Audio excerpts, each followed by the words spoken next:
From the News Channel 5 Network, this is Inside Politics. Hello, everyone. I'm News Channel 5's political analyst, Pat Nolan. Welcome to Inside Politics. The major candidates to be president of the United States became more or less official this week. Incumbent Republican President Donald Trump seeking re-election, while his Democratic opponent, or likely Democratic opponent, former Vice President Joe Biden, now becomes more or less the official candidate to do that. He's now garnered enough delegates to claim his party's nomination. In perhaps the strangest year ever in modern American political history, where does this Trump-Biden matchup stand? What about the upcoming political conventions? How strange will they be? And who will control the U.S. Senate next January? And what about the U.S. Senate race here in Tennessee to replace Lamar, who's retiring? We have two of the best political analysts in the nation, and certainly around here, to answer those kind of questions on Inside Politics this week. They are Republican strategist Debra Maggart and Democrat Larry Woods. Thank you both for coming back on the program. Thank you. Thank you. Debra, let me start with you with one of the things I mentioned in opening the show. You had the virus pandemic. We've had the sharp economic recession that's suddenly upon us. Now we have all this racial unrest in the country after the death in custody of George Floyd. Can you remember anything quite like this in a presidential year or any other year for that matter? No, I cannot, and I don't think anyone else remembers anything like this. You know, people keep saying they wish 2020 would go on and we could just start over or start afresh, start new. So, no, I've not seen anything like this before in my lifetime, before a presidential election. Larry, I thought 1968 was the craziest political year I'd ever lived through, even though I was only in high school at the time. There was the Vietnam War, the Tet Offensive, President Johnson's decision not to seek re-election, the assassinations of both Martin Luther King and Robert Kennedy, the tumultuous political conventions that year in Chicago and Miami, and then the razor-close Nixon-Humphrey election in November of that year. But doesn't 2020 look even crazier, and it's only June? I think we'll look back in 30 years and view 2020 as a landmark year where literally tidal waves of ideas and approaches and cultures changed. And to some degree, that was true of 1968. I think there are a lot of similarities between now and 1968, but some critical differences.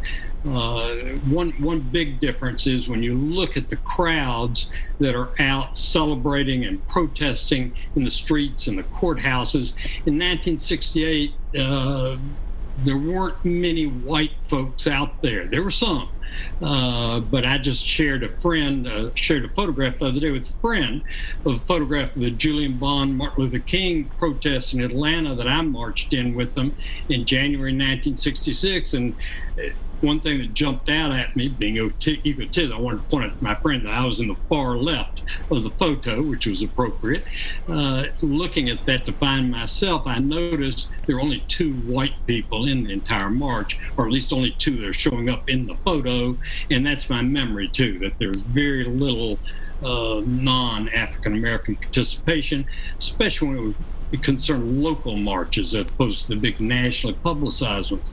I was in Grant Park for The Whole World Is Watching in 1968 outside the Democratic National Convention.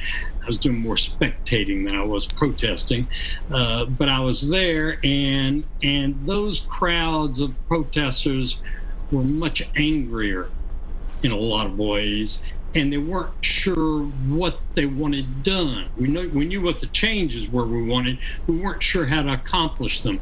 Nowadays, I think the marches have very specific ideas, ranging from body cameras to reforming police departments to changing the training curriculum to creating community oversight boards, etc.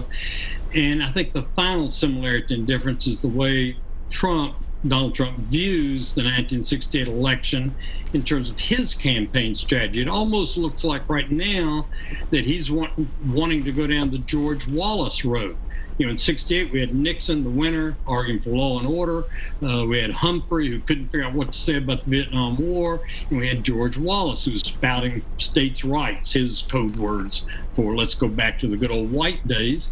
And in some ways, Trump's clearly imitating that. His scheduling, his Juneteenth rally in Tulsa, Oklahoma, is a clear signal to some of the far right who talk a lot on the internet about the Tulsa mass murders of 68 black people and destruction of 10,000 homes in Tulsa that took place in 1921. You know, he wants both George Wallace and Richard Nixon. I don't think he can do both successfully. Debra, it looks like President Trump is moving the Republican convention, at least some portions of it, out of Charlotte because he wants a full-throated kind of convention with no social distancing and no masks. He's moving it down to Jacksonville, where at least he'll be accepting the nomination down there. If you were a delegate in either place, how comfortable would you be being in a rally or going to one of his rallies like the one he's going to have in Tulsa? Would you be comfortable health-wise to attend one of those? They're going to make you sign a waiver if you do. I don't have a problem with that. I'm comfortable going wherever. I'm not afraid to go anywhere. I've been going everywhere. And I do want to say something about what Larry just said about the president. Yesterday, the president was in Texas, and he met with Black faith leaders and leaders there, and they talked about what he's been doing for the African American community and what's going on in the country. He talked about school choice. He talked about prison reform, all of those things. And that doesn't make it in the news. No one sees what he did yesterday, and I watched some of it, and it was really good. But Debra, and he also did not invite several top Black officials who are law enforcement officials in Dallas. So why that? If you're going to go and talk about police, why not invite the police chief there? Well, I don't work at the White House, so I don't know why they didn't do that. But to the point about this event he's having in Tulsa, I mean, that event happened 100 years ago. I didn't know anything about that event that happened 100 years ago. I don't believe that every single thing that they're doing is to be that way. I don't know why they picked Tulsa, but I'd say the average person doesn't even know that that happened 100 years ago in Tulsa. And I'd be shocked if everybody at the White House even knows that. So, again, we've got so much going on with this unrest. We've got riots. We've got a major American city in this country that has been taken over by Antifa and other groups, where they have run the police out of their town, and it's out of control.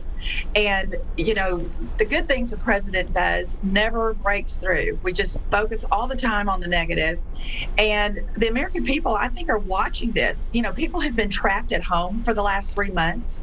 They're watching people go to riots and to protest, and it's great to protest. We should protest. I have been a protester before, but I think the American people are watching this, and they don't like it. They don't like it. I mean, most police officers are nice. Most police officers are good people. And so we have bad people who have done some things, and these things do need to be fixed, and people do need to stand up and say, fix this. But to constantly say that the president is a racist, or the president is doing this wrong, or whatever, I mean, the good things he does sometimes never makes it to the top of the news cycle. Debra Maggart, Republican strategist, is our guest, along with Larry Woods on the Democratic side. We're talking presidential politics and what a strange year 2020 is in politics for this country. Back to continue our conversation after this break.